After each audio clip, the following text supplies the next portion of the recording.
In today's NASCAR, when you coin the phrase underdog driver, the first one that comes to mind is more than likely Morgan Shepherd. At least that's how myself and other younger fans were introduced to him. When I first started watching in 2004, one of the first cars I ever laid my eyes on was Morgan Shepherd's number 89 Jesus Dodge. It was a nice looking car, but the thing is, this team would always run in the back, and perhaps others at this point viewed him as nothing more than a moving chicane. Yep, that's a tough pill to swallow when you're taken out by a guy that's 15 laps down.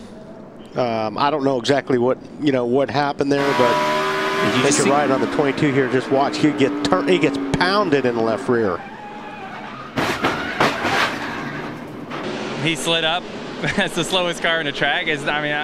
I don't know. If you can't control your stuff, don't even be out there. If you're 10 laps down, what are you doing? What every NASCAR fan needs to understand about Morgan Shepherd is that in his heyday, he was at one point considered one of the top 10 best drivers in NASCAR. Not speaking in terms of all time, but in terms of just how competitive the field was in the early 90s. What makes his career even more interesting is the one particular track he was always winning at. Before reaching that segment of his career, Shepherd's first career Cup Series win actually came at Martinsville of all places, winning the 1981 Virginia 500 at the age of 39. And the white flag is out. The white is out for Morgan Shepherd. He has one more lap to go. The car right in front of him is Lake Speed, the number 66 car. Shepherd is about to walk off with the victory here in the Virginia 500. A tremendous afternoon for him. The car turned number 3 now to the very low groove. There he is. He's got his hand out the window. He's waving to the crowd as he comes down to retrieve the checkered flag. And the winner of the Virginia 500 is Morgan Shepherd. Sorry for the bougie 1981 audio, by the way. This win meant Shepherd became the oldest driver to win a Cup Series race, but that record would later be broken by Harry Gant at the age of 42. We now arrive to Shepherd's career segment I was referring to earlier. 3 of Morgan Shepherd's 4 career Cup Series wins actually came at Atlanta. By 1986, Morgan Shepherd had left Jim Stewart's number 5 team to join Jack Beebe's 47 entry, with legendary fabricator Jake Elder as his crew chief. The team has been qualifying and performing well to start out the 1986 season, in large part to Jake Elder's guidance. Right from the very beginning, they were going to be one of 2 teams to beat that day, the other being the Wrangler 3 of Dale Earnhardt Sr. The 1986 Motorcraft 500 came down to a final restart with less than 5 laps to go. In one of the most stunning upsets in NASCAR at that time, Morgan Shepherd and Jake Elder held off a very fast Dale Sr. All right, there's going to be 1 lap to go as of right now. So we are on the last lap. Morgan Shepherd with the lead. Dale Earnhardt right in position. It is the classic confrontation of stock car racing. The only question, when will Earnhardt make his move, and can he get by? I don't believe he can slipstream by. I don't think he can draft by. I think he has to get him in the turn. They are going into the last turn. This is Earnhardt's last chance. As you can see, he can attack, but can he get by? Checkered flag is out and ready. Morgan Shepherd's never seen one before in a super speedway race. Here is the checkered flag, and there is Morgan Shepherd's first super speedway victory. And there is the celebration in Morgan Shepherd's pit. And this was a quite unexpected accomplishment. 44-year-old Morgan Shepherd of Conover, North Carolina. Well, I tell you, it's been a long time coming. I tell you, I just can't hardly talk. I'd like to thank God. Thank Jack Beebe for giving me the opportunity. And Jake Elder for being such a good chassis man. You'd be quick to think that this team would eventually progress into a championship caliber one, maybe with the right backing.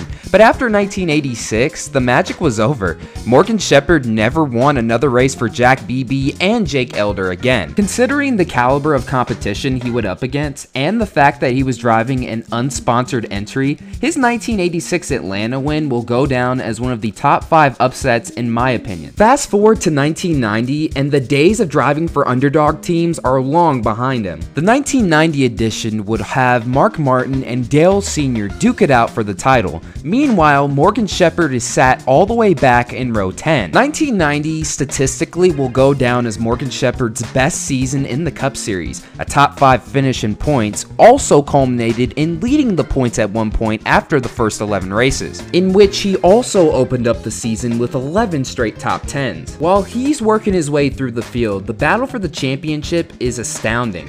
Earnhardt Sr. leads Martin by 21 points. But up to that very point, a late race caution came out, and Bill Elliott was sitting firmly in the lead, with arguably the best car in the closing laps. Unfortunately, during pit stops, Jeffrey Bodine spun and hit a couple of Bill Elliott's crew members. This was in an era before pit road speed limits were a thing, and unfortunately one of them would end up passing away. Mike Rich, the right rear tire changer, would be pronounced dead. With less than 30 laps to go, the race got restarted, and with Bill Elliott out of contention, this left Morgan Shepherd unchallenged. There's Morgan Shepherd, who is the leader of the race on his way to victory. His second win here in Atlanta and his third career Winston Cup victory.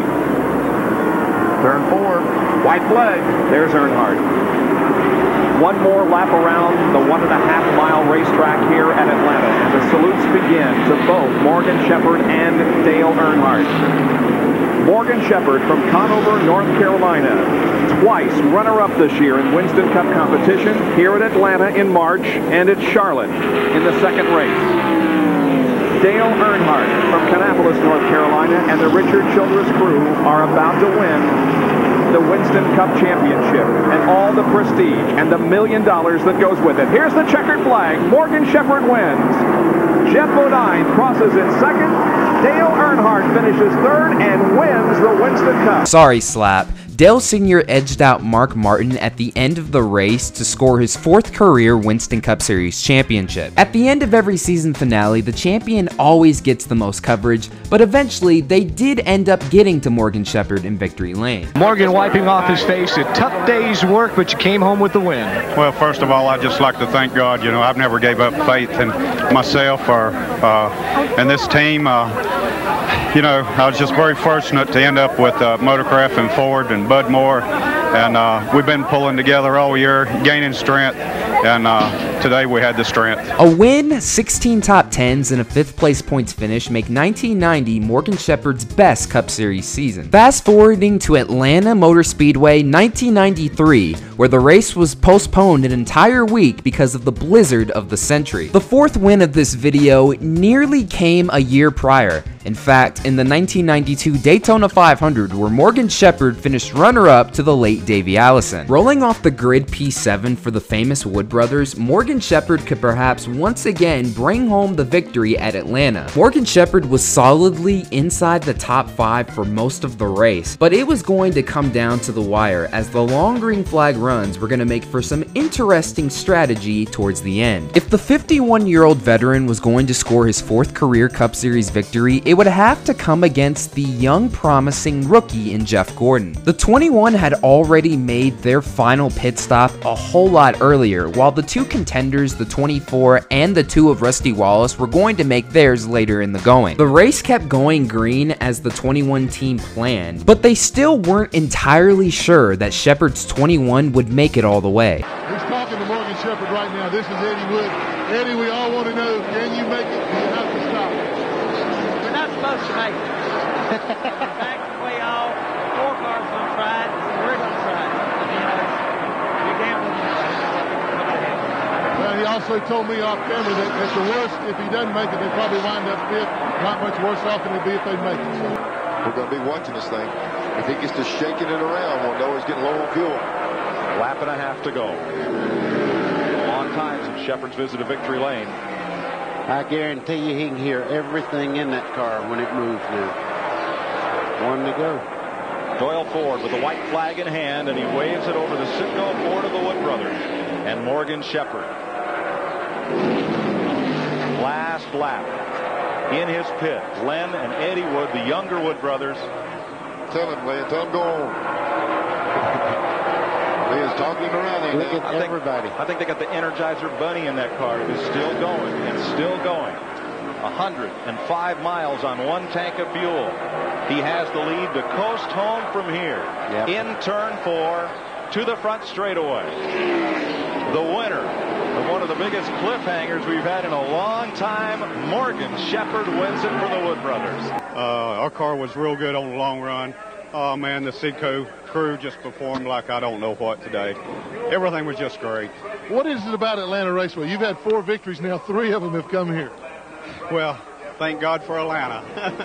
All I can say, we run good down here, and we're always in contention. And I just thank God it was a safe race today, and the Sidco Thunderbird come out on top. The 4th career win that day put him in a very exclusive list of winners that drove for the Wood brothers, and also made him the 2nd oldest driver to win a Cup Series race, putting him behind Harry Gant once again. 1993 saw Morgan Shepherd put together another successful top 10 season, scoring 15 top 10s and finishing 7th in the standings. He would never score another Cup Series win after 1993, and the 1994 season would be Morgan Shepherd's final season finishing inside the top 10 in points. With the new era of drivers coming into the sport being a lot younger, drivers like Morgan Shepherd were basically extinct. He went back to driving for other underfunded entries and eventually formed his own. To me, Morgan Shepherd has to be one of the most interesting characters and drivers throughout NASCAR history. The way he always roller skates all the time, and also the fact that he scored 4 wins with 4 different teams put him in a list with only Joe Nemechek. Getting to interview him in 2020 at Fontana pre-COVID was really cool, as I got to find out more details about his personal testimony, battling from addiction, implementing God more into his life, and becoming a pretty good stock car driver. Before I even asked my first question, he gave me what I thought was just change I was holding for him. Then after the interview was over, I was about to give him it back, but he told me to take one look at it, and it was actually a couple of pennies with a cross cut out in the middle. I consider them as one of my most prized possessions I will never let go of. And once again, that'll do it for another video. Thank you guys so much for watching. This is Black Flags Matter. Catch you next time.